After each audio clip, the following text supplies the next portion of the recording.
Okay guys, the next morning I hosed this all out nice last night. I think pretty nice. I got the road sawed out of here, so when I start working on taking things apart, it was full of grit. It's got a little bit back in there, but I won't get so much in my face and my eyes when I'm under here. But I want to start off by getting the hood open, and so we can get to the upper strut towers. Oh, the seat's all the way up. Oh, Grandma, you're short. Oh, head visor's in my way. Bang my forehead. But I want to turn the key on so that I can release the steering. And oh my God, jamming, Grandma. All right. That way I can turn the wheel back and forth to get access to the calipers and so on to disconnect things. Oops, I opened up the gas door. Let's see here. The hood's up under here. Steering wheel's unlocked. Yep. Put the window down so I don't lock the key in it. I had to turn the automatic headlights off because they're on just as soon as the key's in the ignition. That's kind of foolish. Instead of turning on, it's just on all the time.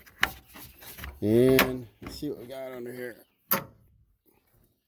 Okay, we can get to the strut towers now. There's three either 12 or 13 millimeter nuts on it. It's kind of hard to do one-handed here. Let's there we go. Okay, yeah, it looks like 13 millimeter, and they look like the same pattern, so probably doesn't matter which way they go back in. Sometimes they're, you know, too close or one farther apart, but these appear to be the same. I'll find out. I'm going to start over on the passenger side where we originally heard the most of the clunk. And I'm going to set this back up now I got the tire off and see if I can get that rattle to happen again.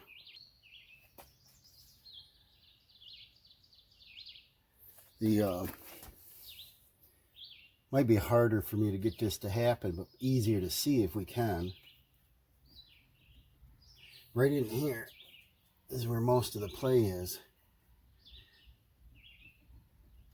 You can hear it. I know it's not the ball joint. And what we did last was we did the rotors, pads. I did the ball joint. So that's about it, what we did under here. Now we're going to take off the, let's see if I can turn this. Yeah. We're going to take off the castle nut. I might hold off on that because this probably won't unscrew unless I heat that up with a torch. Because we got to slide these bellows right off the end of this. And this is seriously corroded. Pretty much have to get a brush wheel on it so it doesn't hurt this boot any. And what's difficult on these models, I don't know why they don't change the design. You can't get your hand in there to be able to get the back clip on the bellows. And if it was me, a designer, I would think that having this crap in the way, you get a little road debris, or say it throws a stone up there or ice and snow, it could tear these bellows. Should have a little bit more room and fall away. But they keep making them like that. So let's struggle along here. I'm going to gather up my tools, see what we need. This just sits in a clip. This one looks like a 13 millimeter. This is a 19. This looks like a 17. And we need pliers. Looks like we need a screwdriver to open up that clip. It's got a squeeze clip like what goes on, similar to what goes on the struts. Or I'm sorry, on the boot of the CD axle. And 13 mil for the top. I don't have to take the brakes apart. I might take the brakes apart just to make sure they're clean, because when Grandma drives in the winter, you get the road salt. It sits a lot, you know, short trips to town. if you drive through some serious rain or puddles, you can wash away some of this debris. But I want to get it out of there so it doesn't scratch these nice rotors up. So let me go gather up some tools and we'll get started. All right, what we'll do is get this speed sensor wire out of the way. It just sits in a squeeze clip here. See if these pliers will get it. You just want to squeeze and push that out of there. Yeah, let's see here. Almost, not quite.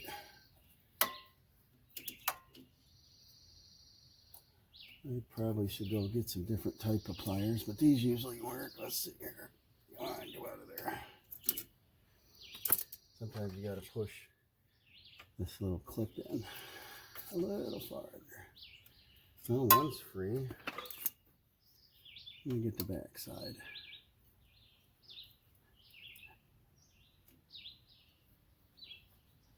Almost. Not supposed to come out that hard. Just got to squeeze a little clip on the back side here. Huh. Well, let's see here. This one will release the front, but I want to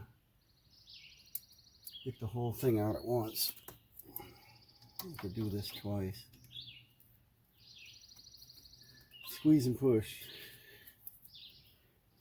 I could probably just try this. Once I squeeze it, use something else to pull it out.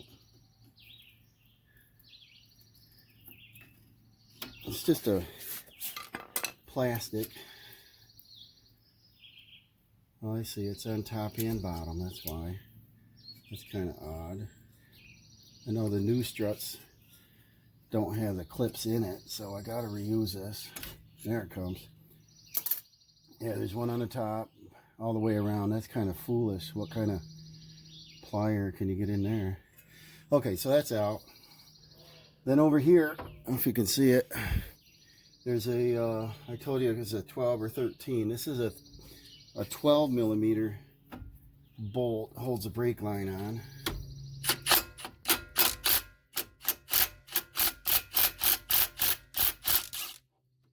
Alright. That didn't have any anti-seize on it. And we'll get this out of the way. Now our brake line's free of the strut. And then, let's see here. That's all disconnected. Now we've got 19 millimeter bolts. This is going to need an alignment, obviously, because we're going to do outer and inner tie rods along with new struts. So everything's going to be moved. But I still put a little paint mark in white here on the back side of the top bolt, because this has got a cam on it that tilts the camber in and out, and I want the tire about in the center so that when they do the alignment they turn it one way or the other rather than all the way around. So let's see here, that's a 19 millimeter, and let's see if I can get the gun in there. I didn't spray anything up this time. Let's see if everything comes out.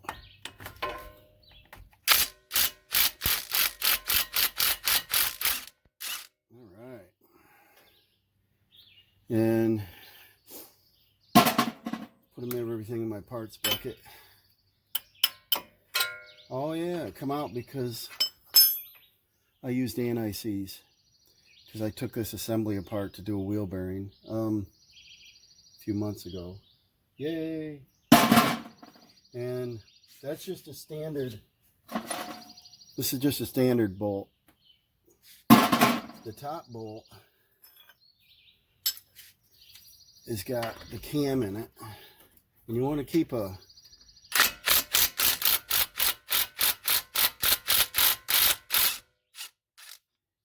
wire or rope or something handy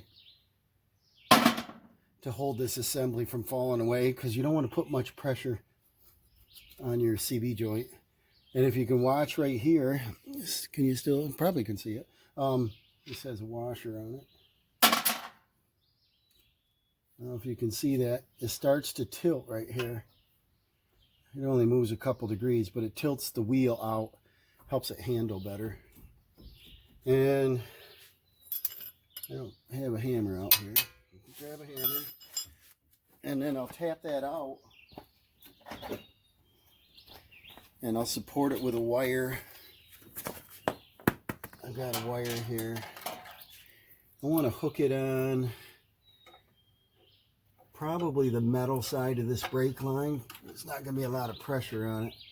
I'll just hook it here so it doesn't fall away, and I'll put it, let's see, I could probably put it right through that hole.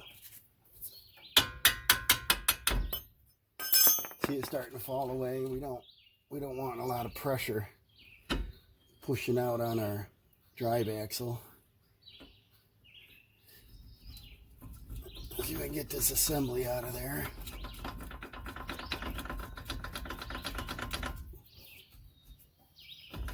Get closer.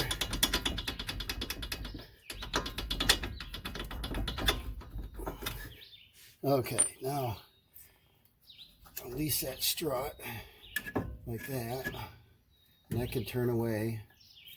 But I do want to support right here. I don't want this going too far. These axles are in good shape, and we don't want to put any extra stress on them. Just have it go away a couple inches here, and then can't go any farther than that. So there we go. So we're all disconnected. The strut's just hanging here. To get more access, get my hands in here, we can get this strut right out of here now. And the way to do that is the same size as the brake line clip. It's a 12 millimeter on the upper strut bolts. And I'll bring you up here. Under the hood we got the back one. Looks like I can't get the gun on it, figures. But up here,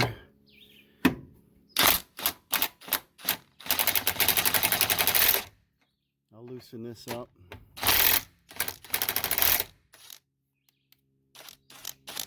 And I'll leave it on there. And what that'll do is keep it from falling out of there. Yeah, I'm gonna have to get a socket, and I'll just do it by hand. That's kind of odd that you can't reach them. So grab another tool. I just loosened this up with a ratchet and a 12 millimeter socket. See that falling away? There we go. Now all we have to do, because I left the first nut on there loosely, is just reach down. Let's see if we can see this.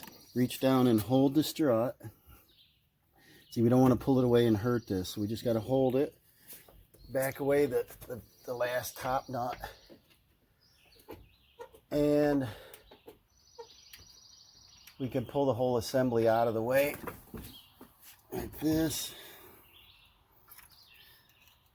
A little awkward, but we got to get past the speed sensor wire. Like that. There we go.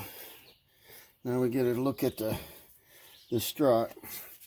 The car only has 60,000 miles, but it does not ride good. It's a bumpy rock and roll deal. I see here at the bottom, they don't put rubber mounts at the bottom part of the spring. Usually the oil leaks right out of this bellows here, and a lot of times the top bearing, there's a little play in the bearing plate. It moves. I don't know if you can hear it. It feels a little gritty. It's not as smooth as it should be. It's like a doot, doot, doot, doot, doot, doot, doot, doot. So sometimes you get noise from the upper bearing. Rattle, rattle. This one may not. I don't know. But talking about this, my pickup, my F-150, I had it in for inspection last year, and it passed. I don't think the guy looked too good. But the whole bottom part of the coil here was broken. I didn't notice a ride problem. But what I did, of course, is I bought the loaded strut like this and put in there. I changed the oil like a week later, and I climbed in there and like, holy crap. So I thought they missed it. But I put new loaded struts in there, and it actually brought the front end of the truck up about 1 more inch. So, all right. Well, anyways, there's that out of the way. Now we have a little better access to this.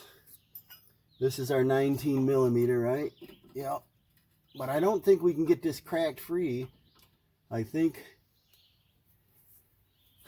it might be easier to take a saw and cut that off, little grinding wheel, because we got to squeeze this like this. Get this clamp off. There we go. That's simple. The inside clamp is not simple. I'll get a flashlight here, a little one to see. Yeah, there it is. I'll get you in here. Terrible angle. There's a little clip right there. That little shiny in the front. You got to open that up. And of course they put it on the top. They can't put it toward the bottom where you can kind of see it from below. So you got to reach in there somehow, long screwdriver, and pry that little clip open. That's the next process here. And we can try to work some of this rust off to see about getting this bellows off from here. I could try heating that up.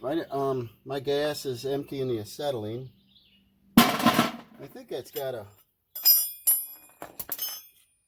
leaky line on it because that was full and I haven't even used it. It's a smaller torch set and it's empty, so that's expensive. So I could probably just leave a propane torch sitting here and get that hot enough. Maybe I can break that free. So let me try that. Then I'll have to let it cool before I pull the bellows off. But, you know, I'll try that. Alright, I started cutting on this. At this little air. Actually, it's a Mac. I've had this a long time. Little cutoff tool. 3-inch. And I started cutting here on the smaller part because I think the bellows are going to have a hard time fitting over all this rust. And I don't want to, you know, get it all nasty here. So we just finished cutting this off.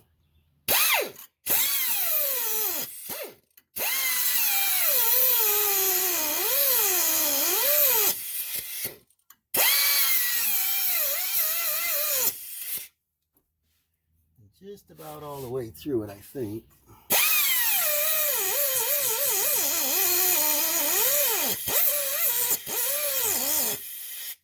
Probably use a hacksaw or a sawzall.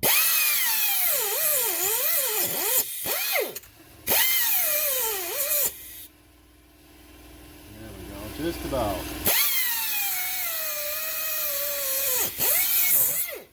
Okay, I got that.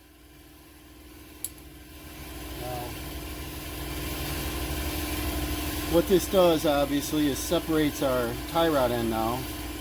And this is I took the castle nut clip out here.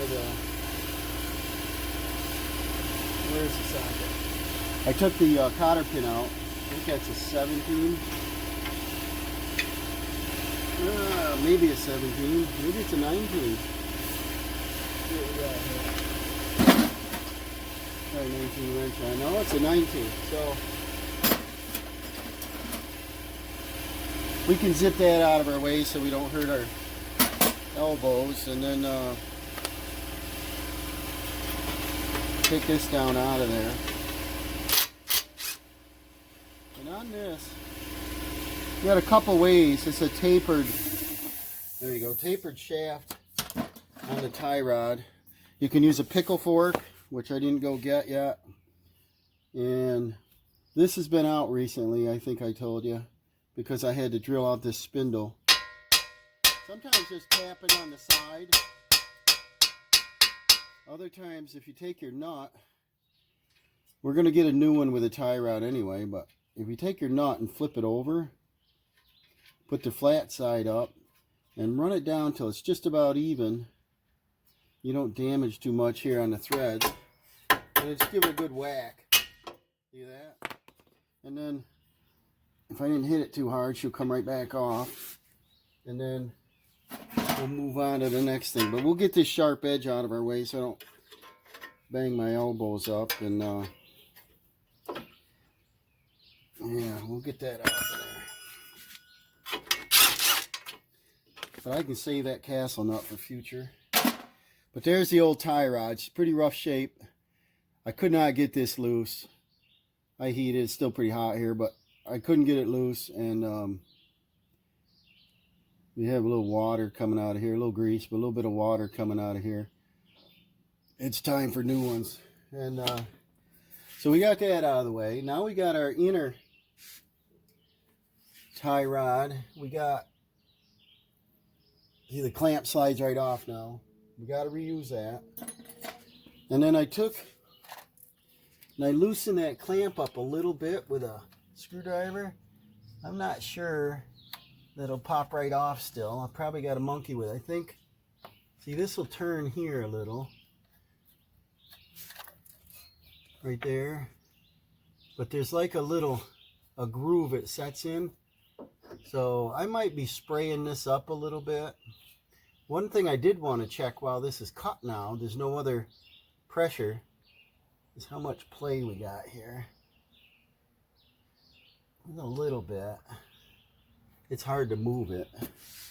So let me get some spray. We'll lube all this up. Maybe I can slide them bellows off. Okay.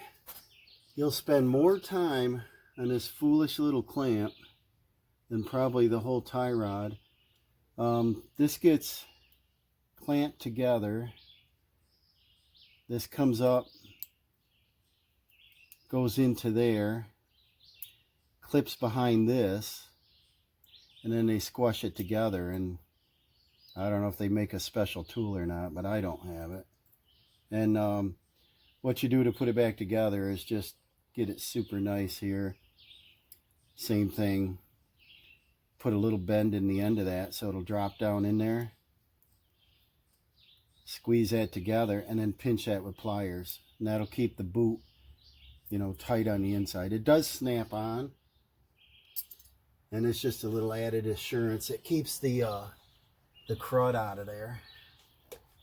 But it's very hard to get your hands in there. They should design that better. And you just take and pull this off in there. I was going to spray it, like I mentioned, but I didn't want it a goopy mess dripping in my face and all over the ground here in the driveway. I think if I can get it back enough to get a little pressure on it, I can slide that off in that rust like that. Okay.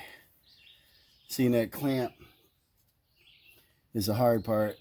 This has little grooves and it snaps in place in there on the rack, and your clamp just squeezes it. So I wish they'd design this different or give you more room to get around it. So we got the boot off. Now we got to get the tie rod out of there. And there's little side grooves here. And you slide that special tool on. If they made the design different, like I mentioned earlier, and didn't have this crap in the way, you could just get a crescent wrench on it. Or a large wrench, like a 20, oh, what size is it? It's probably a big one, like a 24 or larger. But, you know, engineers. So you got to have a special tool. It slides on. It's like a little crow's foot. And turn that off. So I'll go get a tool. Okay, and to show you better, I've got the new tie rod here. And what you got are two flats. And this is a crow's foot. This is a 32.5, which is odd. 32.5 millimeter. Slides on like that. And that backs this out. If I was a designer, I'd probably put a hex nut on the end of this. Still room for the ball to swivel. They got to have a special tool. And then they have a collar that slides down, a hollow tube You put it over the whole tie rod like this. You set this 32 in the tool, 32 and a half. Set that down on there. It's got to go on like this, but you slide that on there, then you can slide the tool on there. Fits in those grooves there, and then unturns. So you got to be coordinated. Sometimes I am. But you put it in there, and probably this won't stay in place because of the angle they put them. Yeah, see, that's going to interfere. Back to the same thing. This bracket system doesn't allow you room to fit this in there. So I'm going to have to turn the wheel back and get it located way back in there, because there's about 2 more inches of room. Almost 2 more. So let me go do that. Okay, I got the tool in there. It's kind of difficult. I wish they'd give you a little more room. So then I'm going to put a breaker bar on it. It should turn counterclockwise. Let's see if we can break this free. There she goes. Alright, now I don't want to put an impact on it. I don't want to put the vibration on the rack assembly. I don't want to hurt any seals or anything. You can hear this coming off, but they don't give you a lot of room. Even the tool is touching the edge of the frame there.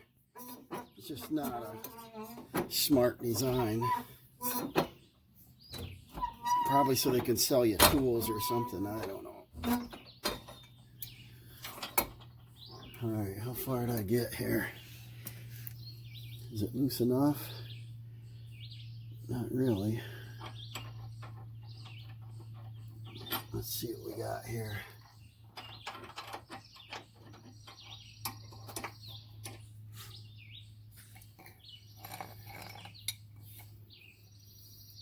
The tool fell out of the collar.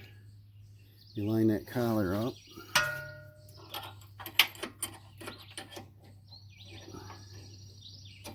Put this back on there like that. Slide over the end. You can rent these from an auto parts store if they have them available. Usually, my luck, the timing is somebody's got it out and they can keep it for 30 days.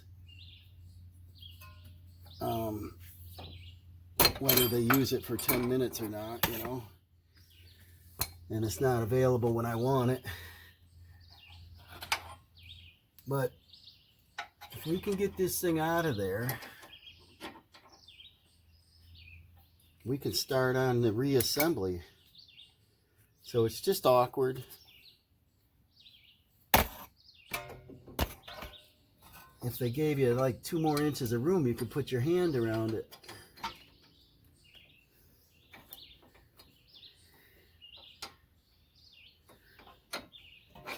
Yeah, that's a Subaru.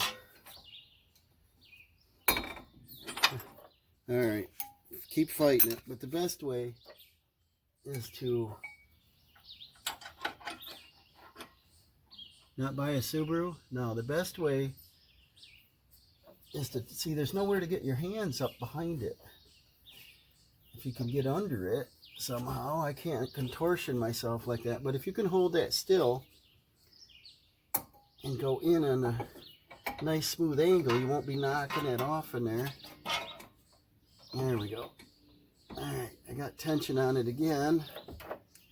But see, the bumps hit the frame and that's what knocks it off, knocks the tool off. It's just a poor design. So we'll go back, see if we can get this loose again. I don't know if something's turning, but I think it fell off. If I can keep it in the tool and pull it towards me. There's tension on it again. I can hold that. See, that's the problem, is holding it. It's probably halfway off, maybe. I think they could design something a little better. I know I would. I'm not just a complainer. I'm just a guy that wants to break the world's record in time to get this stuff done. And guys that have to work on a flat rate that get paid, you know, 8/10 or whatever the time is to do that. If the tools are right handy, available, you know, that would be great. But you got to hunt for stuff. Then you got New York rust. There's always complications, so you're not making the time. I used to work on a flat rate system in one garage, and certain things you can beat the clock, and others you can't. And you just struggle, and then the parts manager's not ready. So there we go. We got it out. Fits on there just like that, but you see, there's no washer, nothing on the back side to keep this tool on there. So when you start to turn it, the tool falls off. You got to bring it back forward, and these hit the side of the frame and knock the tool off again. But we got it. There's no thread locker on there that I can see. There's a little bit of factory oil in it. Yeah, there's oil in it. I don't know why. If it was me, I'd want a thread locker on it. And the new tie rod, we'll check and see if it's got thread locker in the kit or if they recommend it. So yeah, I hope you can see that right here. Yeah, I guess you can. So everything looks good. Just a pain to get it out of there.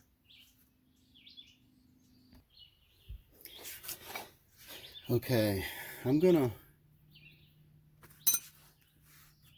put a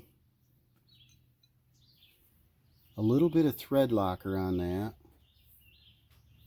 My opinion on it, I believe you can get it tight, but what actually holds it tight? They should have a locking ring or lock washer, but it does not come with thread locker. It did not have thread locker on the old one. And they give you a packet of grease, and we're going to put it right inside here, and when the boot goes back on, that keeps that lubed. And I don't want to put that in yet because I don't want to knock dirt in it. I'm going to wait till the end. I can reach this, and then I'll smear it in so I can keep everything nice and clean. So let me grab that thread locker. I'm going to put a little dab on the threads. I'm sure we don't need much.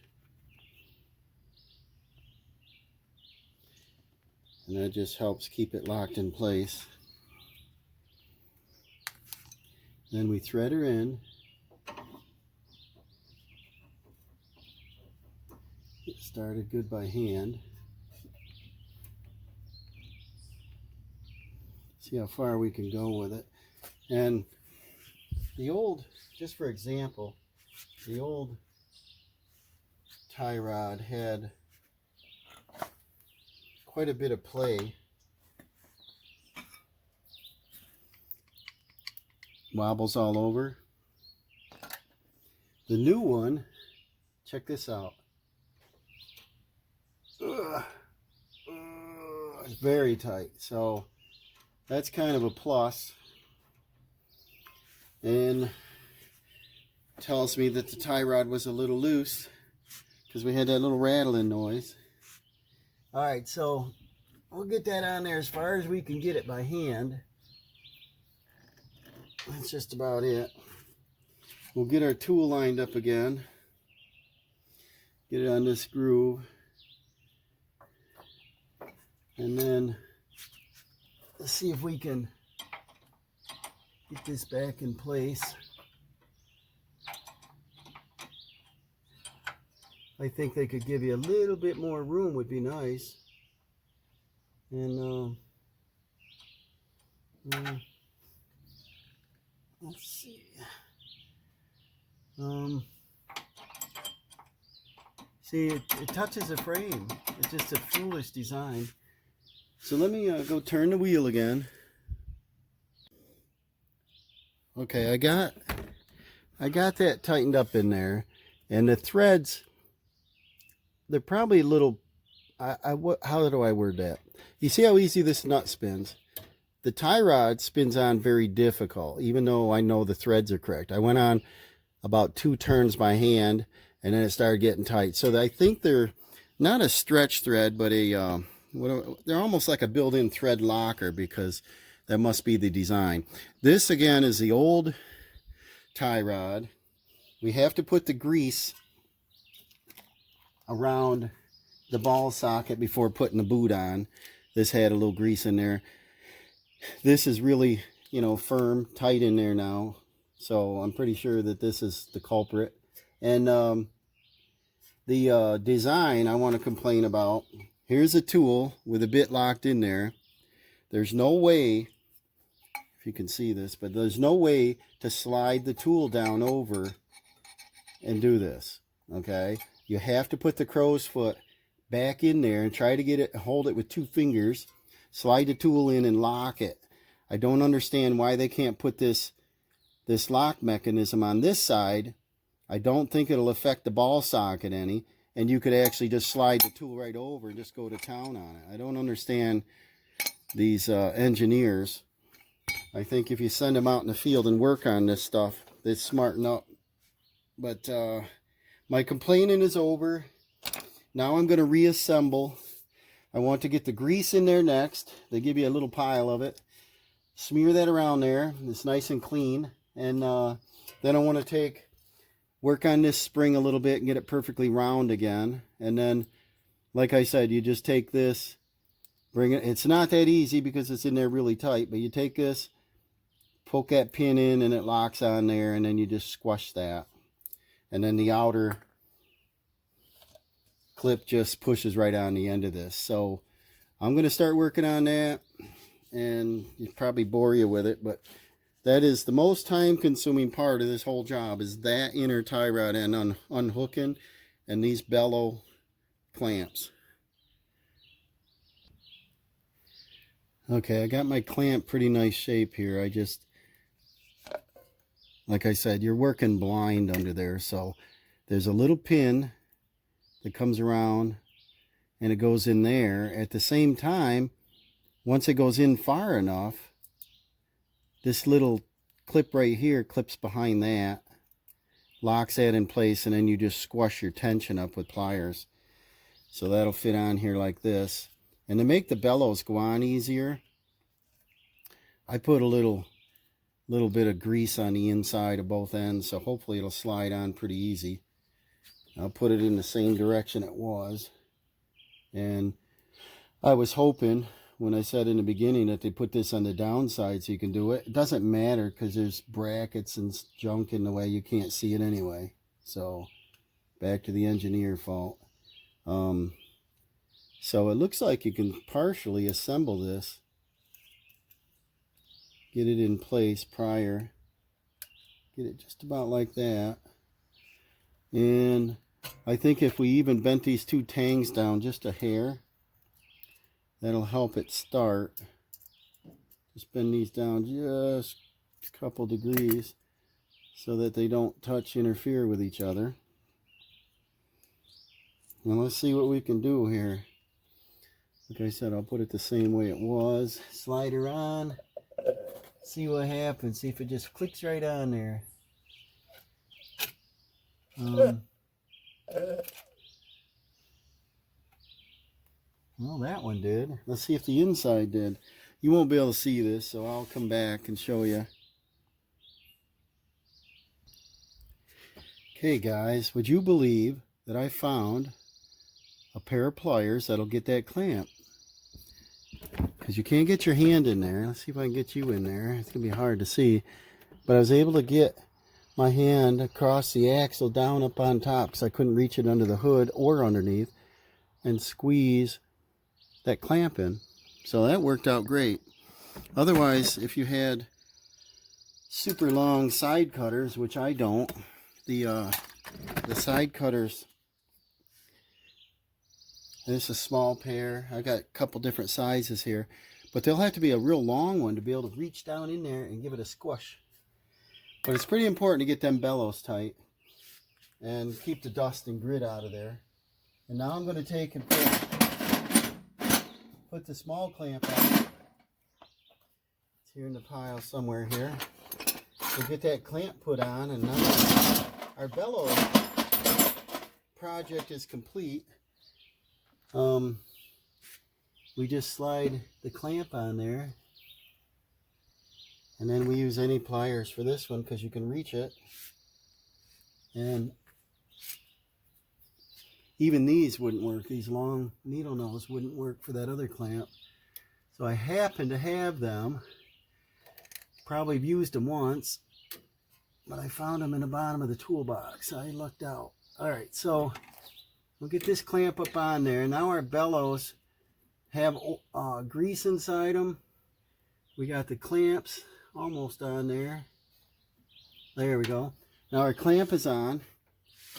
Now we can do the tie rod end. So I'll get that.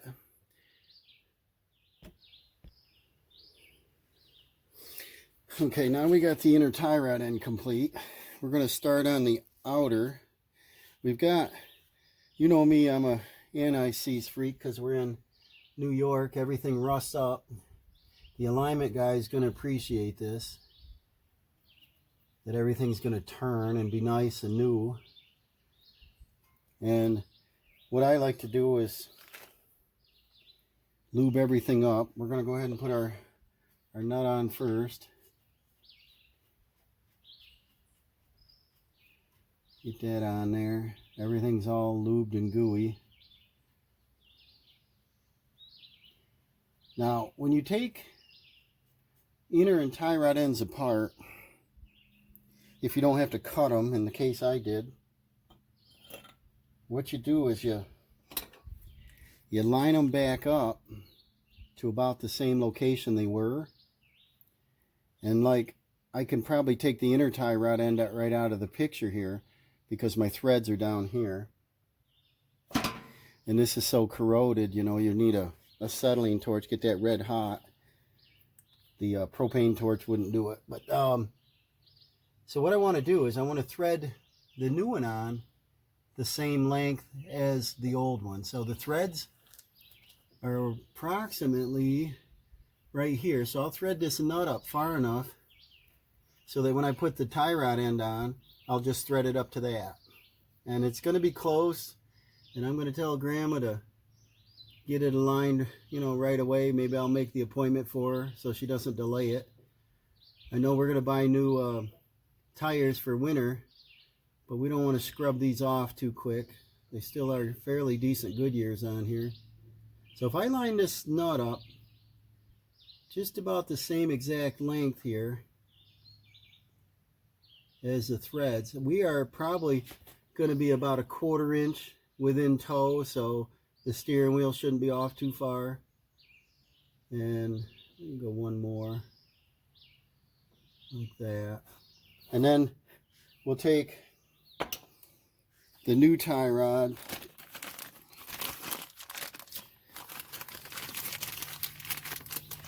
comes with a new castle nut and a new cotter key, but we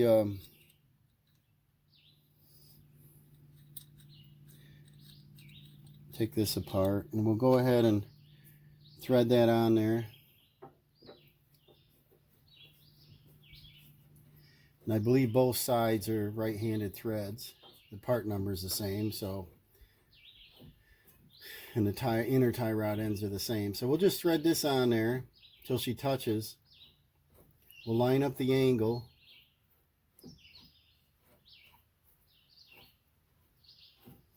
Which is straight up and down, or just about. So see, that's too far, so we'll stop right about here. And then we'll go ahead and put this on. And you know what I might do first? Probably a little easier. While I have this much room in here, I'll go ahead and put the strut in. So let me go get the new strut for the right side. They are different. Okay, here we got the new strut. It came with new bearing plate nuts. This has no growl. Listen how quiet this is. The other one was a little gritty, going so it wasn't sloppy. This one isn't either, but it wasn't sloppy. It was just probably wore out. And then see, this strut comes with the rubber mounts at the bottom. Might help with some noise if you hit large bumps. I don't know why the originals don't have rubber on it. And the difference in the left and right is that this little hole here, this little detent, sticks to the outside, and your bracket mount is on one side. That's, I think, the only difference. And then these appear to be the same distance apart. And this camber angle doesn't change here. Caster camber doesn't change here. So there probably doesn't matter where they go. We'll find out. They'll fit or they won't. And then we'll put this up in there, and I'll try to hold it. And we'll get past our speed sensor wire. I'm working out here in the hot sun today, so I got this hat on to protect the sun off my neck. Kind of looks funny, but works. I'll line this up, get her up in there, and I'll start a bolt. We're pretty close, and we're hooked on something right here. And okay, I'll start a bolt and see if they all line up. There we go. Let's see what we got here. This should line up pretty good here. Yeah, they go. They all go right in. I'm going to put them on finger tight. We'll come back with a socket in the back, and try to do the socket on all of them. These spin on pretty easy. Don't need the impact. And then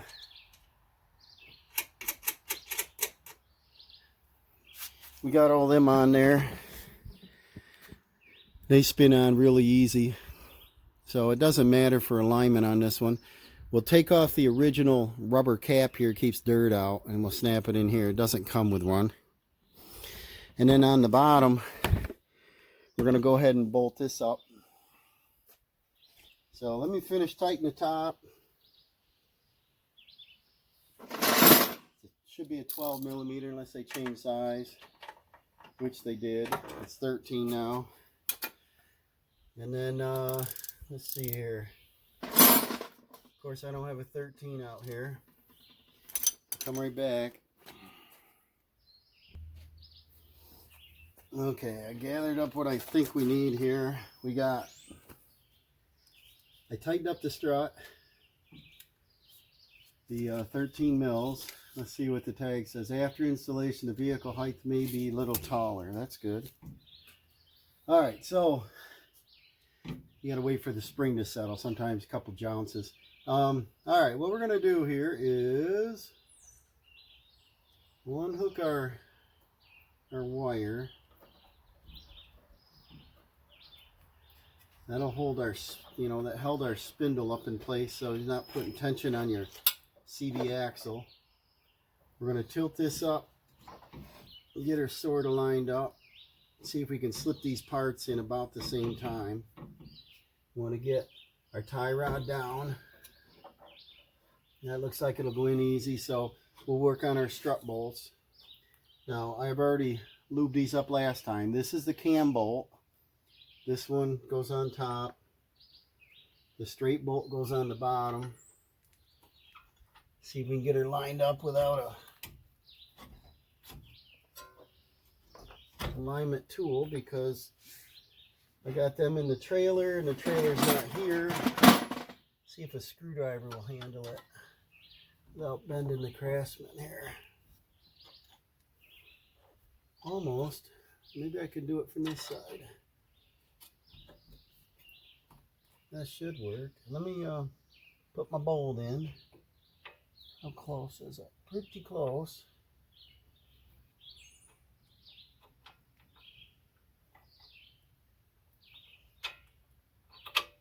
You probably should do the top one first. It's easier. We're working on the home stretch now, guys. That's good. That means I got to put the cam bolt in.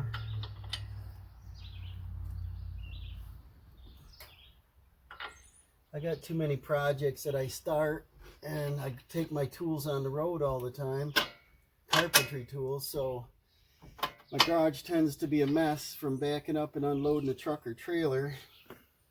The top one we're going to put the washer on because this one has to swivel. And I'll slap a little more anti-seize on the nut. The alignment guy will like that. We'll give it a love tap here. No go. Sometimes you turn them in place a little. It's got a little tension on it still. Let's do a little more prying here. There it goes. Okay, so we'll put our washer on. We'll put up the lube nut on there. Get the bottom bolt in. That's just about lined up.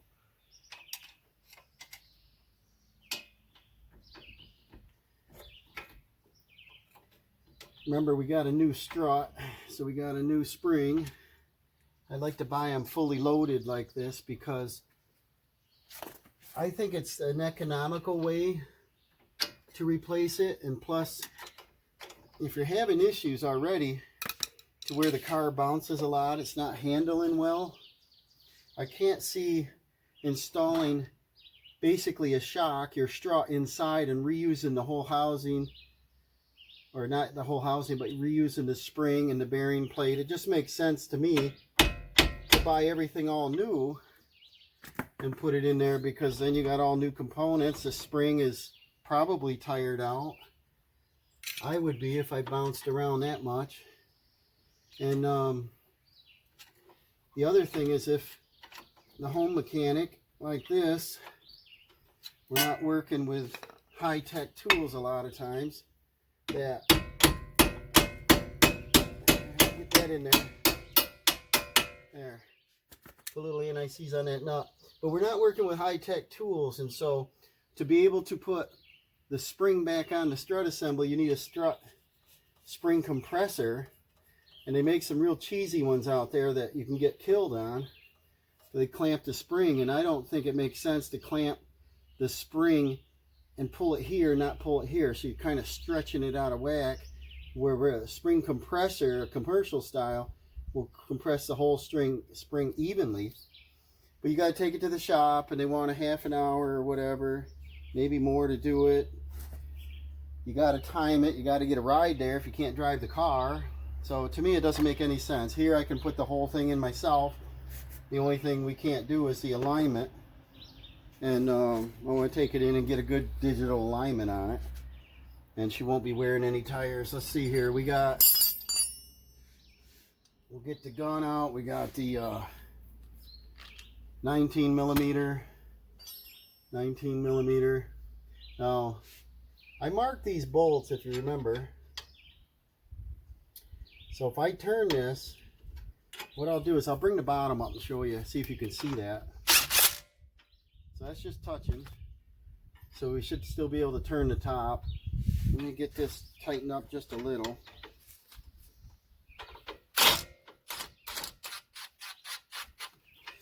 Okay, now I don't know if you can see that, but see the tilt of that wheel coming in and out? I don't want to put it way in, I don't want to put it way out. I want to line it up with my original mark.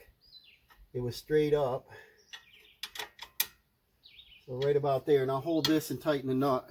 And then it's basically where it was. Basically where it was before. The bottom one doesn't matter because it's a straight bolt.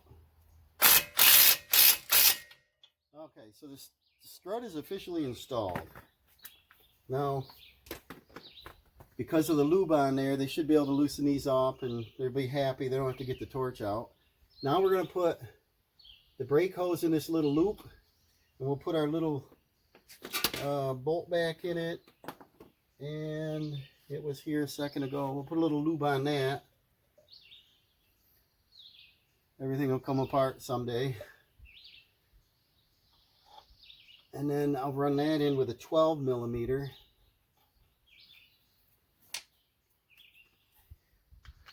I like this new impact. I forget how many pounds of torque. It's just an 18 volt, but it's got a 1, 2, 3 and automatic on it, and got LED lights. It's pretty light.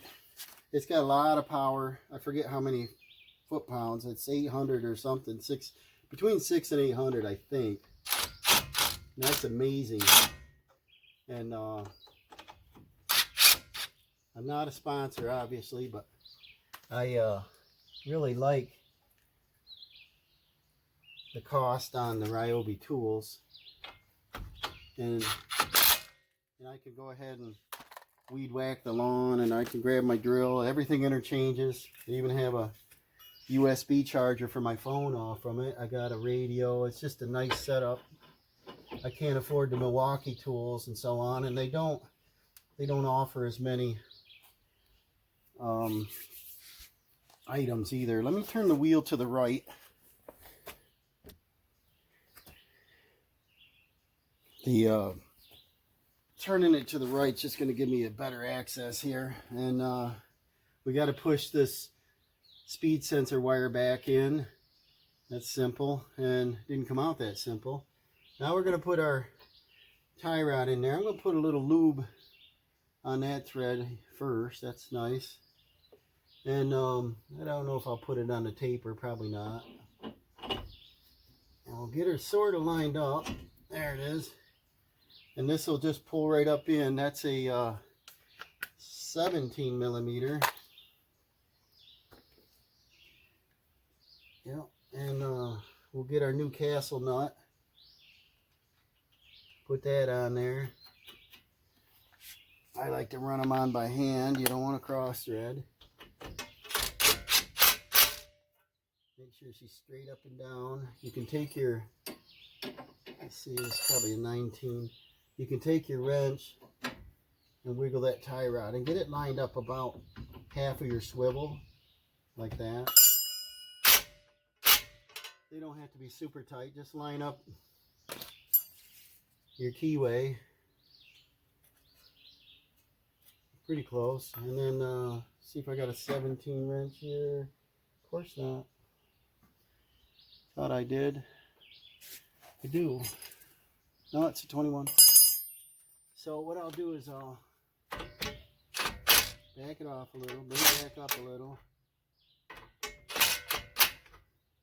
I probably should turn the torque down on this, would help. It's really cranking. A little more. Almost. It's about perfect. We'll turn this down. 1. Just about. Then we can get our cotter pin in there. Drive it all the way through.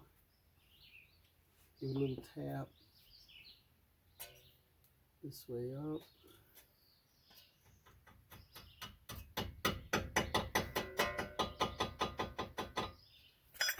Almost there. And then the reason I don't have a lot of tools out here is they're mostly in the trailer on a job right now. I don't know why I took so much with me. I set up my scaffolding. Got a lot of stuff out there, so I took the enclosed car hauler, and it's got a lot of stuff in it. Just about right. But let me grab a 17 wrench, make this easier. Okay, I got a different cotter pin. That one had a little bend in it, so wouldn't go in quite right. And then you bend that right up over the top. I like to tap it down a little out of your way, so if you're up here working, you're not cutting your knuckles. And I said I go back, take this tie rod until it's like even, and then this is a 22 millimeter nut. And I want to lock that against the tie rod. So I'll hold this still, lock that nut up. Get that really snug. There's a bug in a rug. All right. Yeah. Okay, so this job on this side is complete. I'm going to check things over to make sure. We'll get our wire support out of here. We got anti-seize on the lug nuts. This brake assembly's clean. The brake hose is tight. Everything's locked on. This spins freely. Struts on. Top nuts are tight. These bolts, I'm going to go ahead and snap them down now. We'll hold this still. Pop this off onto a 19 again. Crank this baby down. Put this back up on high. Do the bottom. And then what we got to do now is take a coffee break. It is 10 a.m. so I'm doing pretty good. Been out here for a little while, but all right, so just check things over. Cotter key's good, nuts tight, clamps are on correct, hose is good, speed sensor wires out of the way, everything's good. We can actually throw the tire back on here. I might hold off because it's gonna, darken this area up, and I got to work on the rack assembly. So I might hold off on this wheel, do them both at the same time, and then it's just a repeat on the opposite side. Okay, we're over here on the driver's side now. Now what I did, you saw me working on the last side. What I normally like to do is look over the job, find out what size of lug nuts, the brake part. Find out, get all your tools laid out so you're not running. Makes a better video. Try to speed it along so it's not boring for you. I tried to lay out the tools now that I know what I need. Got an impact, got a 19 mil, I got a 12 mil. I think there's a 13 mil there. I've got a cutoff tool if you want to cut the tie rod, which is quicker, to be able to slide the boot off. And there's so much rust and corrosion under there, it's going to take forever. So I usually like to cut it. We've got our pliers, we got our tie rod tool, breaker bar, a rag, pliers, a 17, 19, 22 millimeter wrench. Sometimes you need like a 3/4 inch wrench if you don't have two 19s to hold the bolts on the back side, but usually they come off for the strut. The 12 millimeter for the upper strut nuts, I've already loosened those up. And let's see here, some Loctite for the new tie rod. I like anti-seize for the threads, a flashlight to see because it's very difficult to do the inside, as you saw, the inside clamp on the boot. So let me get started here. See if you want to see this, or if it's boring, I might just skip it. But it's all a repeat. You start in here, see if I don't get in your way. I probably will. See what I can do here. Alright, I'm going to start off because I've loosened up the top. We'll pull this speed sensor wire out. We got the 12 millimeter. We'll zip that out. Bolt on the back side of the brake hose here. A lot of rust to even go on there. Get on there. It came out. I'll put all my bolts nice and neat here. Pop this out. There we go. Now we can get on. I already marked the back side of my cam bolt straight up, so that goes back in the same position.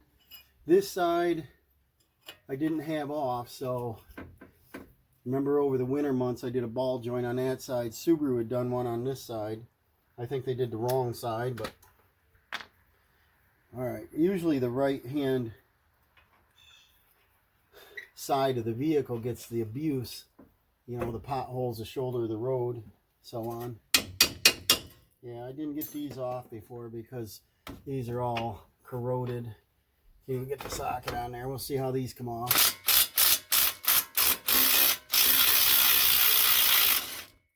Not bad. The washer fell off. There's no anti-seize on it, so I know I didn't do this before. I'll go ahead and throw that washer on there. You don't forget. We'll pop the bottom one off, and I'll have to do opposite. Come in like this. Get on there. So much rust. And a lot of rust. Get on there. Ugh.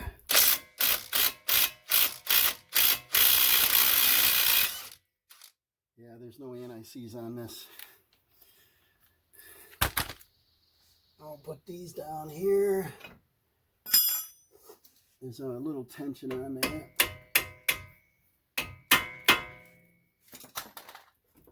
Sometimes you poke it out with a screwdriver. The nut, I left one nut on up there, so it shouldn't drop. Yeah, there's no anti-seize on this. We're going to do it when we assemble. The alignment guy will love it. Okay, now let's pull this strut right out of here. That means that we need a wire, and we're going to support. We'll get right behind here, tie that off. We want to support this spindle from putting a lot of tension on your drive shaft. There's that. So I'll let this tilt over. We'll put the wire right through the top bolt hole. Snug this up. And that'll get that out of the way. Keep it from falling away on us. And then, you gotta be careful with this speed sensor wire, but we'll lift this up, take this strut right out of here. That frees up a lot of space. There's that. I want to stay away from that speed sensor wire. We don't want to injure it. They're kind of heavy. Okay, let's inspect this one. There's a lot of road grind down in there. I don't see oil leaking. The spring's not cracked. There's no rubber on the base of the spring. Here's the little cup we keep, if you can see that. But here's a little cup that we keep out of the strut. And we'll put on a new one. Now we'll check this bearing plate. I feel a little growl. A little bit of noise. Not bad. Not much play. Here's a little. Probably don't need to replace that yet. But because they come fully loaded, it's a no-brainer. We get everything new. So we're going to throw this aside. That gives us a lot of room under here. Now, our next step, we may want to take our wire, pull it back out of here, and hook it around our speed sensor wire to hold that back. I don't want to injure it during the process here. So we'll just put this around here, and if I can get coordinated here. Okay, then we'll just loop this aside. Keeps everything out of our way. Now, I'll stretch this out. Okay, see there's no tension on our axle here. First thing I want to do is, see this castle nut. I don't know if you can see that. This baby is so corroded. I think that's the, yeah, that's the cotter key. You're never going to get them off very good. So I think I'm going to tap a socket on there and just blow that off in there. And, you know, it's scrap. For these are like 20 bucks. I don't know exactly, but not very much for a tie rod end. There's no reason to do these inner tie rods with a little play in them and not do the outers. They all move the same. Do it as a kit here. See if I can get you in a good position. I don't know here. I guess that's okay. And then I want to take that cutoff tool. I don't know how long it's going to take here. Cut that thing right off from there.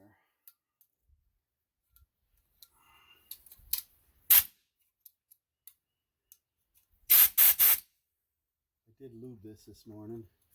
I haven't used it in a while. Sure, I did lube it. Thing screams.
Almost.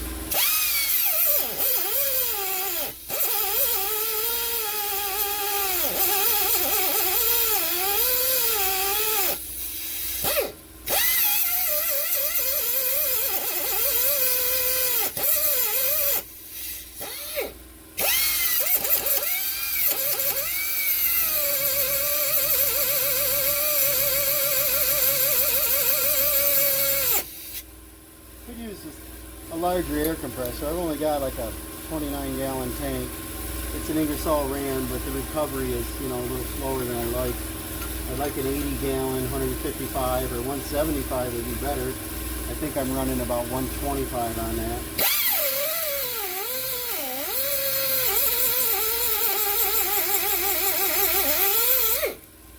All these air tools, they take a lot of air. The recovery rate's pretty slow. Okay, so there's our tie rod. Let's blow that thing right out of there right while we're thinking about it.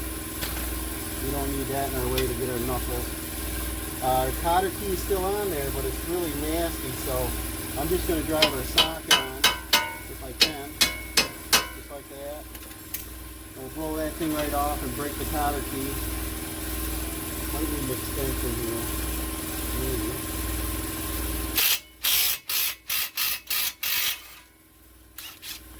That's it. And then if you take them, turn them upside down. If you want to keep the castle nut. Sometimes I want to keep them for a project or whatever. A spare. Alright. Then you just tap that.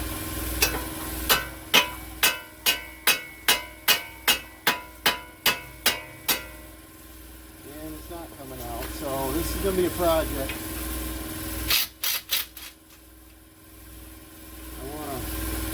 Make sure I can get this nut back off, so I don't want to booger it up here too bad. Just try hitting on that without the nut on it. And sometimes you tap on the side. It's a tapered shaft, but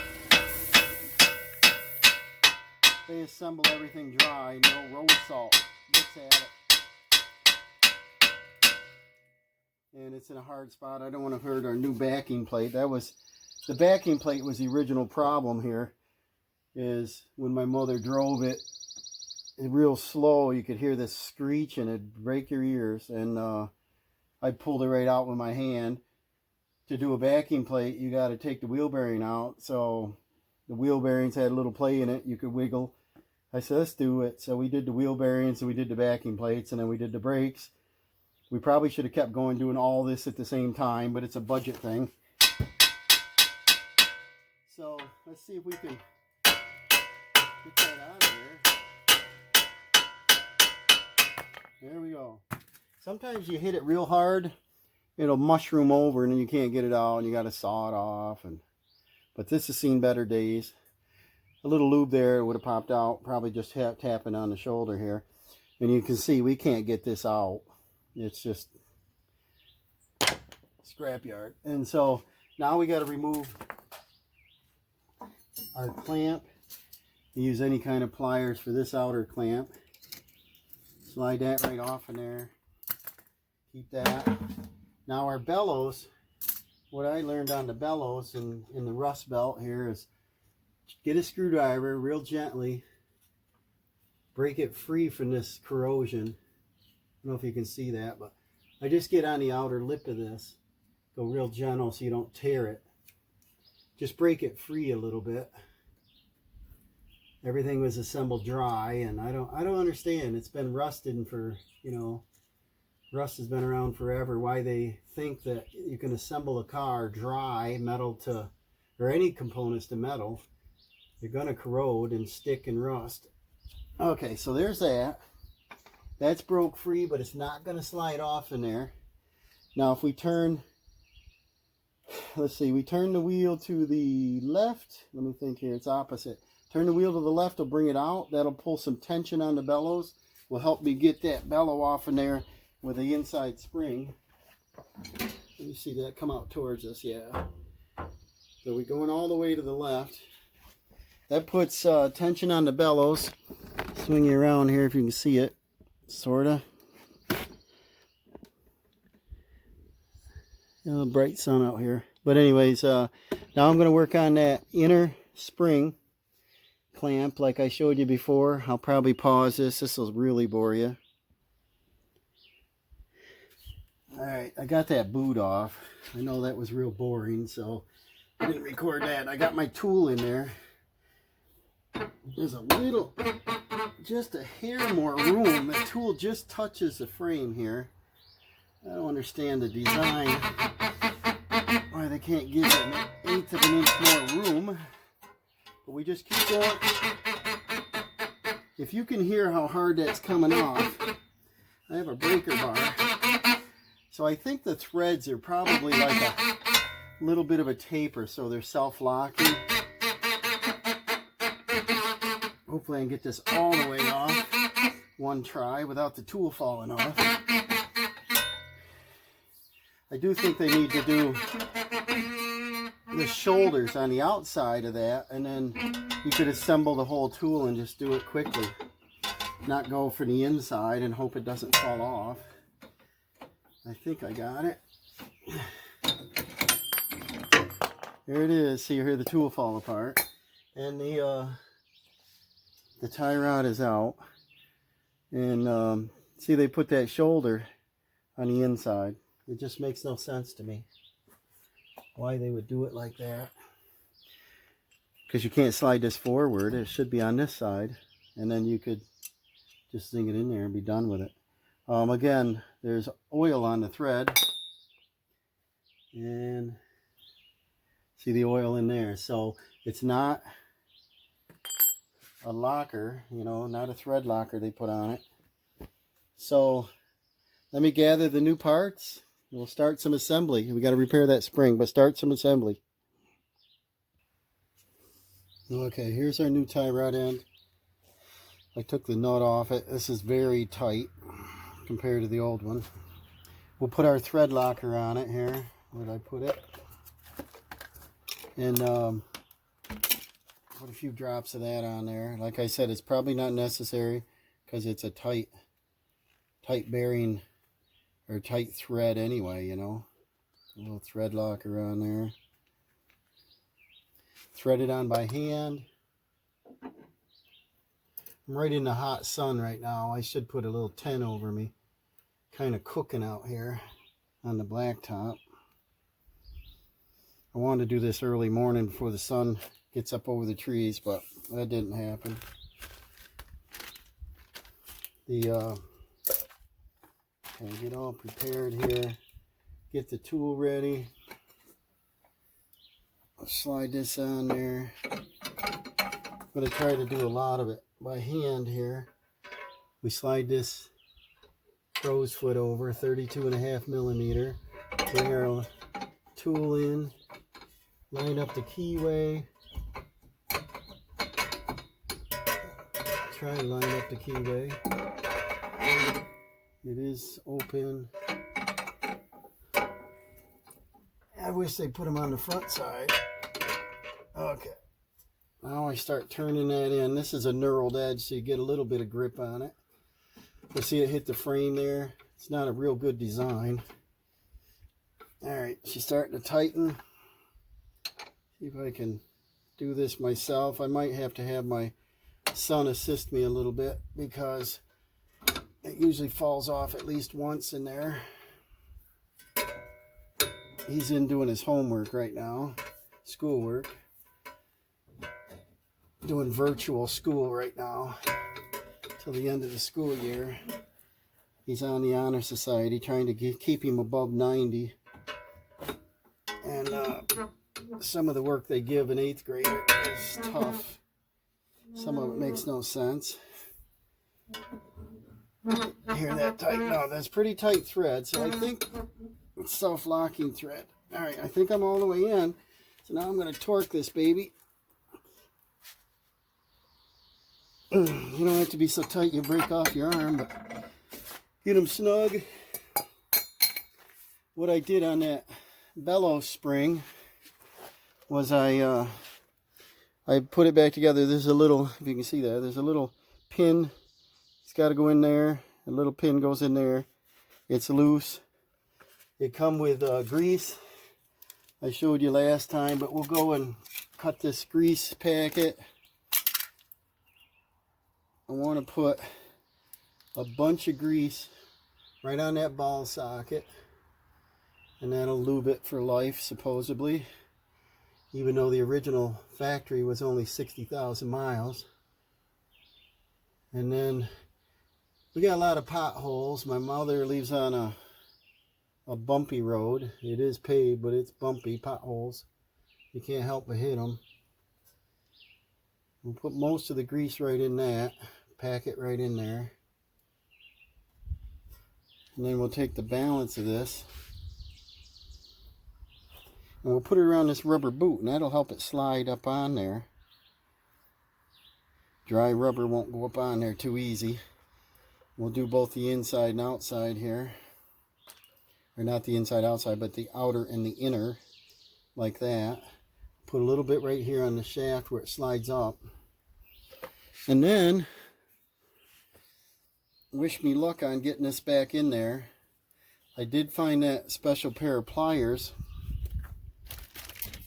This is an oldie, but this has that little grip on it, where if I open it up, I can squeeze that together. And because it's not sideways, it's a vertical, there's all the frame and assemblies, everything in there where you can't get to it.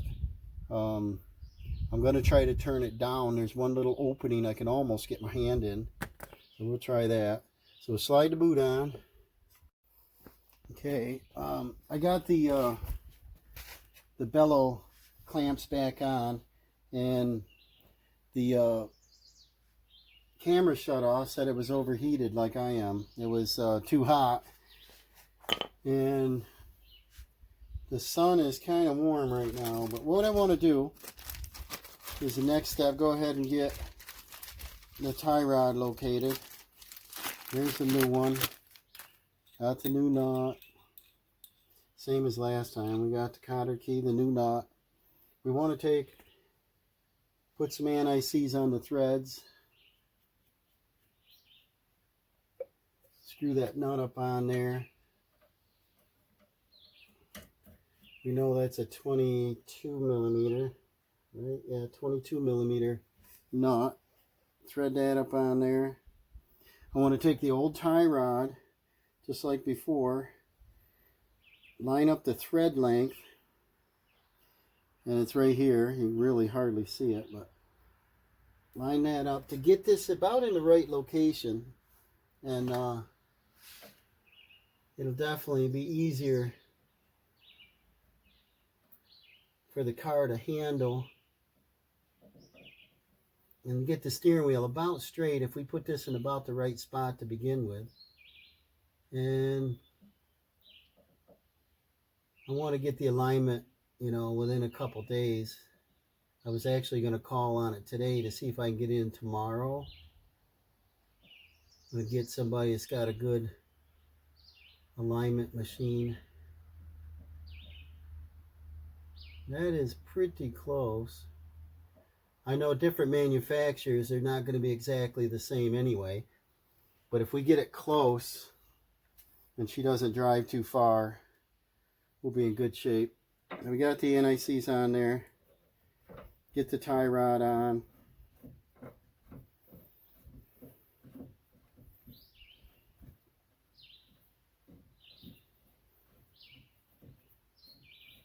We'll keep it in the upright position.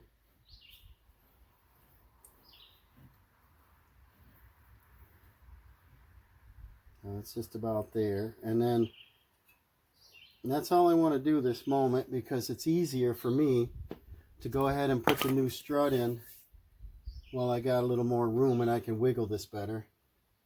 So let me grab the strut. The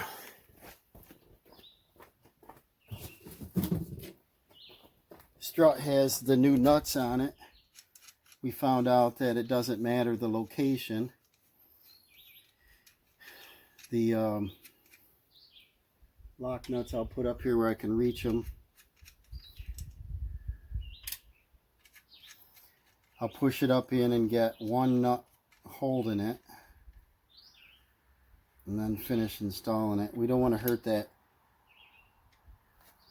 speed sensor wire, so I'll disconnect that first, allow that to come back and go to the front like that. Okay, we're good and free. Now there's only one way this can go in, and your hole is out. The hole is right there. The last one I put this way. That's it. Just place her up in there and try to not lean on your speed sensor wire. Push this down out of the way, bypass that, then reach up and grab it if you can. It's not real easy sometimes, probably because the sun is baking me here, but we'll get this up in there, get one nut on like that. That'll hold the weight. And we can swivel it in the right location, this direction. Get the other ones to line right up like that. Check your speed sensor, we're not touching it. The nuts put down.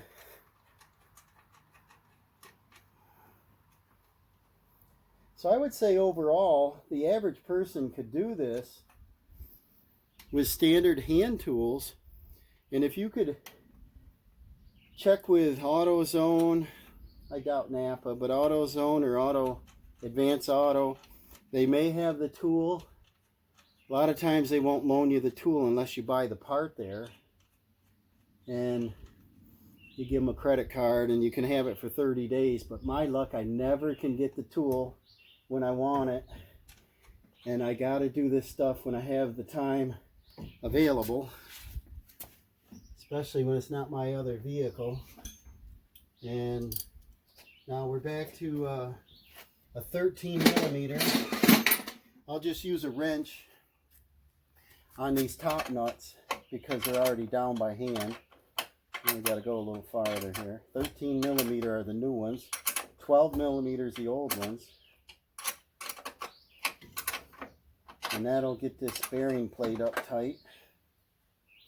And then we'll go on to the next step of bolting the bottom in.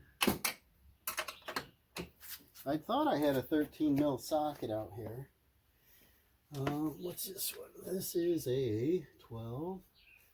I swear I brought a 13 out here. I don't see it. So I'll come back with a 13 mil.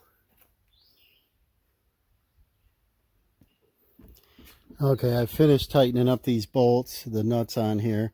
the 13 mil, and I want to put the plastic cap on. That keeps the crud out. And then that's it up above. So now we come back down.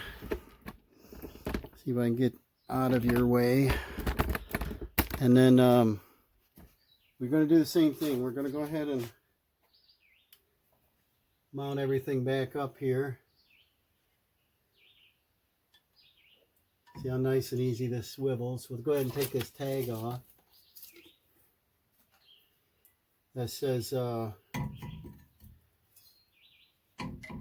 the ride height might be a little higher with new springs, and that's good. Okay, so there's that. We'll probably, I better put some anti-seize on these first, because I'll probably have to drive them in a little. The strut length's a little bit longer. Let's see here. Slap some good stuff on there. I'm telling you, the alignment guys love it, because then they don't have to go crazy when they're under there. They just crack them loose and zip, done. I've done alignment, but it's been about, I don't know now, 25 years, 20. Yeah, it's probably been 25 years since I've done alignment on a car. I'm going to put the bolt in from the front, and this one actually lines right up. And then see if the bottom one's not lining up. There's a little screwdriver to pry that a little. We just get that angle right, they should drop right in. And see what we got. We're pretty close. Jiggle, jiggle. Maybe a love hammer here.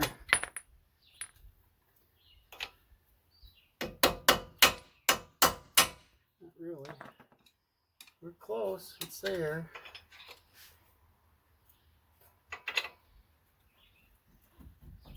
Jiggle, jiggle.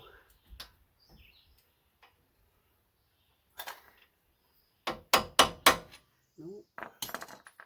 I'll finish driving my top one in, and that'll line it up. And let's see what we got here. I'm putting the bolts in from the wrong side, aren't we? Let's see here. Yes. Okay. Sometimes it's that easy. Okay. Remember from taking it out. All right. Much easier when you do it right. Now, put our washer on the top because it has to swivel. And I want to put the washer on the inside, I believe. Let me take a look at that. Yeah, I want to put the washer, and that'll keep the crud out of that slot. See the slot? Let's see here. I'm telling you wrong again.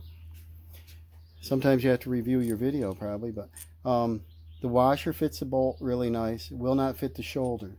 So it goes on this side, and once you loosen it, that's how your alignment happens. When you turn this half, turns that. So I gotta tell you right, that fits in. You washer on the outside of that one. The bottom one doesn't matter because you don't adjust it. It's just a stationary point. Gotta tell you right here. And then that's it. We just take the gun, 19 mil. We take our wrench, we line up our mark, which I did straight up. That'll change our camber to about neutral position of 0. Right about there, straight up. Hold that still and lock her down. Take the bottom, just lock her down. Pretty tight. Now, we take our speed sensor, clip it in like that. Clips right in that hole. We take our brake line, it fits up in this side you can't see, and it's got a little 12 millimeter bolt. I'm gonna put a little anti-seize on it, and that goes in this bracket, keeps that up out of the way.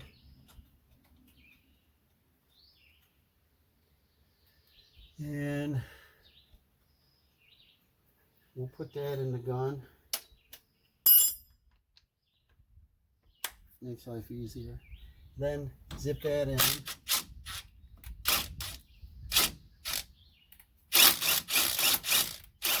Maybe we'll zip it down.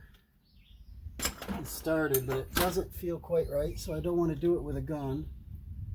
Let's see what we got here.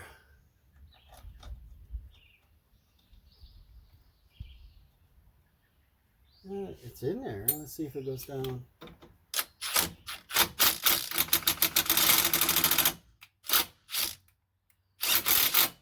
There it goes. So that locks that in place.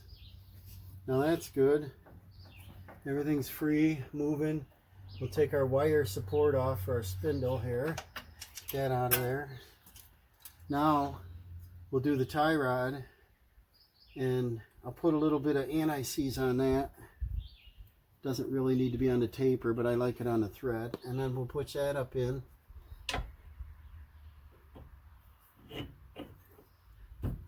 And then just gentle, get it in enough to get the nut on there. This is the 17 millimeter. Socket rolled away. Then we'll go and run this down.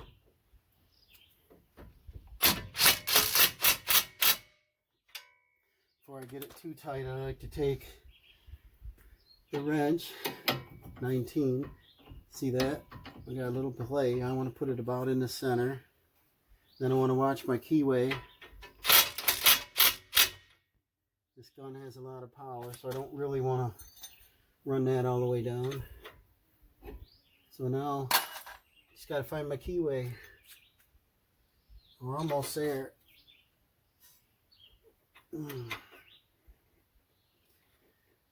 Doesn't have to be that tight. It's not that large of a nut. And sometimes if you go past it, you just got to back it up. Do it again. Kind of like a wheel bearing. Back it off and do it again. It's not quite there. There, it's lining up better. Another biscuit. Let's see what we got. Another biscuit. It don't have to be all that tight. It's only a 17 millimeter. Like another 30-second here. It's almost there. Let's see if I can give her a love tap. She's in. Now I want to bend it up and around. Like that. Take my pliers, bend her over. I bend it right up over the top of it. Like that. Bend the other one a little bit out of the way so the alignment guy don't hurt his fingers. Tap that down, so see now nothing's going to hit you. And then we'll go back and check this nut. We got a 19 on the tie rod. We got a 22 on the inner tie rod nut. We'll lock them together. Get them snug. And like I said again, I always grab this and center it, so there's no tension on there. And then we'll check out everything. We've got, well, man, I'm going to put a little anti-seize right on these lugs. Okay. They're all new anyway because the studs here, because they have a new wheel bearing. Okay. So we got our strut nuts, our bolts tight. We've got our speed sensor wire in. Our brake hose is tight, out of the way. Our rotor's free. We checked our brakes, they're new. We got our clamps on the bellows. The bellows is greased on the inner wheel bearing. Everything looks good under here. The strut's tight. The top's tight. The job is finished. What I've got to do now is I'll put some lube on the other lugs, the studs over there, and I'm going to go for a test drive.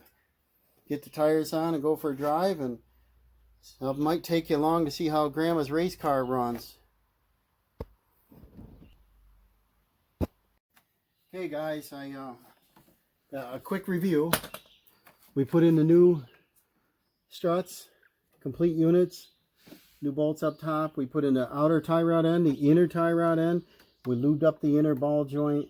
We locked it down. We put it about where the old one was on the threads. We can't do an alignment till next Thursday, so she's probably going to scuff the tires. If you look at the tires, they're Goodyears, but the wear bar is right there. There's only like 1/32 on the wear bar. They're not going to make it another winter, so I'm not too awful concerned. She might wear tires for a week. She doesn't drive too far. So I'm just going to put the wheels on, and then my son and I are going to go on a test drive. He was on the original test drive, if you remember, from the rattle noise. We went down a dirt road when the snow was out. Definitely no snow out today. My bald head's burning here. And what I want to do is just start your lug nuts a couple threads to be sure they're on. And then this gun I was telling you about, I'm not a sponsor obviously, but Ryobi. This is a 600 foot-pound. I looked it up, and it's pretty strong. And I really like it. And I'm on a same battery as when I started. That's our brake pads. And then you're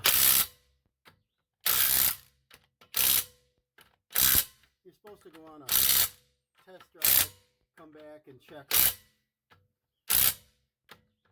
I usually overtime them. They should be around 120 pounds or something like that. Okay. And let me see here, just to show you. I'm looking at my battery. I still have like almost two battery lights left. 4 amp did the whole thing. One battery, both sides. So there's that side. I'm going to shoot over and do the other side. Then I can take the jacks down and the jack stands down.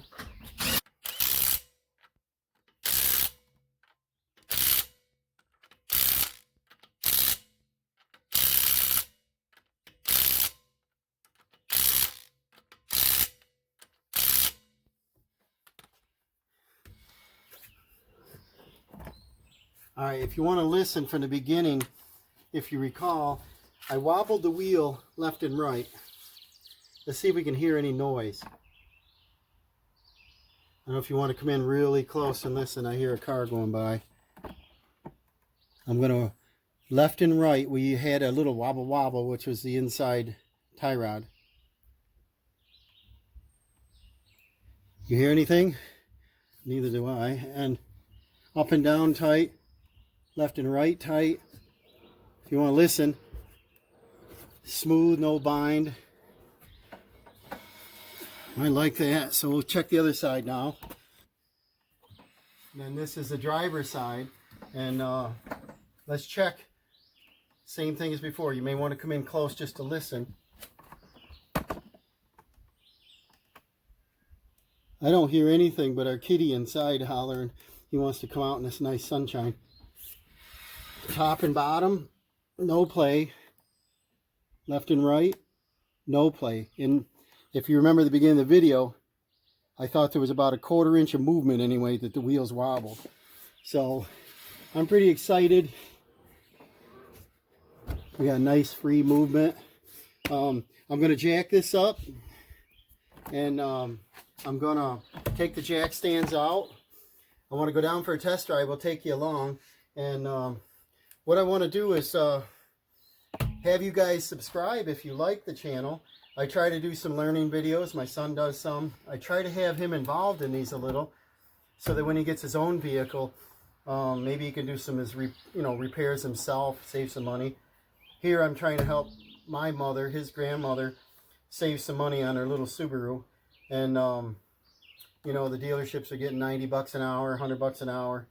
And I do it for a whole lot less. I got to get something for my time. It's usually during my working day or whatever, but it's a lot of hassle. I could do have to buy some tools. I do enjoy it. I do carpentry work as a living, and you know, I get burnt out on that. Sometimes I want to work on cars again. So please subscribe if you're not. Put a comment down the bottom what I can do better, and I hope I'm teaching you as I learn. And I really think the YouTube is a way to go channel. You learn a lot.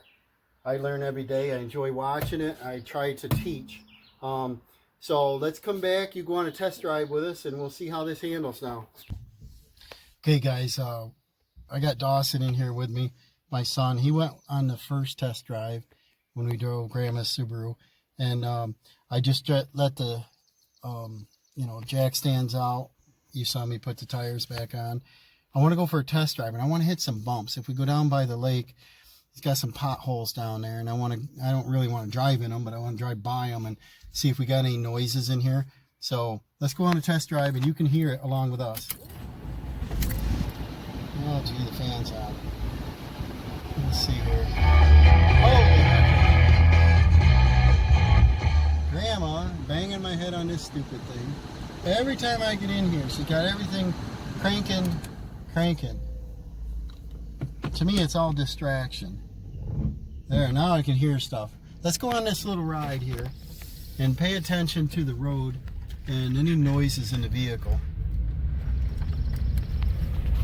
I'll put the windows up. We'll make it as quiet as possible in here. Definitely be quiet without Grandma, because, man, she's got that radio cranking, fan in your face cranking, visor banging my forehead. All right, we're in drive up to 30. It's 35 down through here. I'll try to stop talking. And let's pay attention to the road bumps. I'm looking at the steering wheel, and it's not perfectly straight. It does seem to be real responsive. I hardly move it. That's what I like about rack and pinion, is you just, you know, one finger movement, you're moving a lot.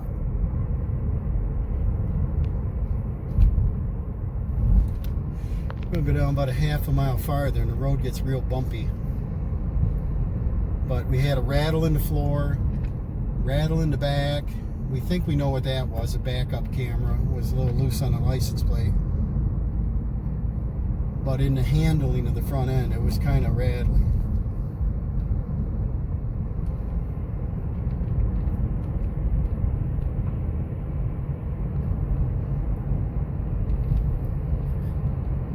There's a log truck.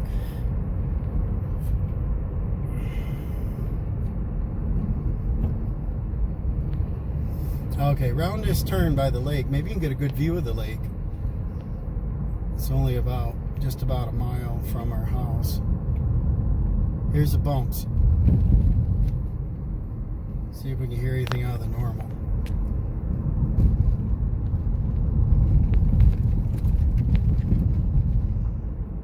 Ooh, look at the pretty lake today. Let's go fishing. Awesome. Beautiful. And you can hear in the background, we got no rattles, do we, Dawson? Do you hear anything? No? I don't either. It's a small car, and you're going to feel the bumps. Not like a big heavy one I got. I think she's going to be quite pleased. The mileage on this is 64,230.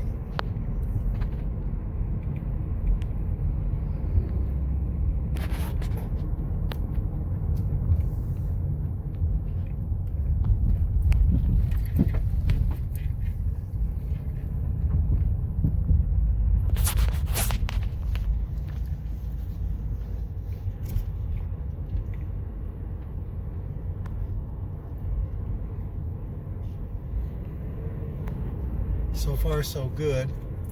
There's a nice view of the lake if you want to see it. We're going to bring the kayaks down, do a little fishing maybe. Today'd be a nice day. It's calm water, isn't it? Temperature out is 81 degrees. I was dying on that pavement.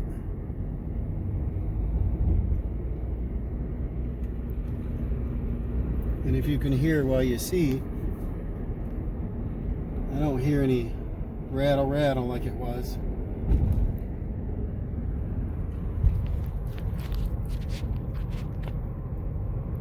I hope it's cured. We don't want to spend any more.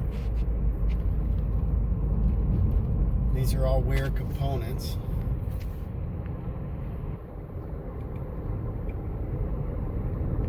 We're going to follow a log truck and a septic truck. Kind of odd.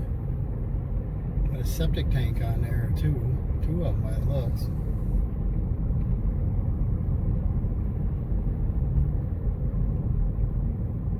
I could use some logs. I need some lumber.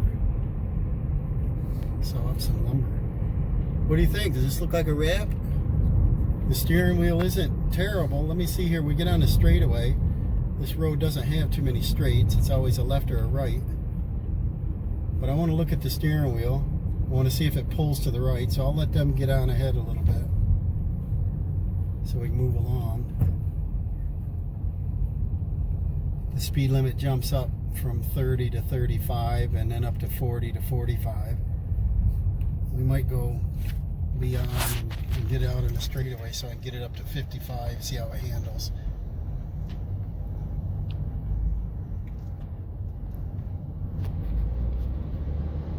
What I do like about this car, it's got a lot of pep. This thing moves, a little grandma's race car. Hardly touch the pedal. She gets like 40 miles to the gallon. Now here's a little straight stretch. Look at the steering wheel. That is straight across. So by counting the threads, see that? It's straight across. We're going straight. There's a curve coming up. But that's pretty good. I do want to get out on the highway because this will annoy her if the steering wheel's off center.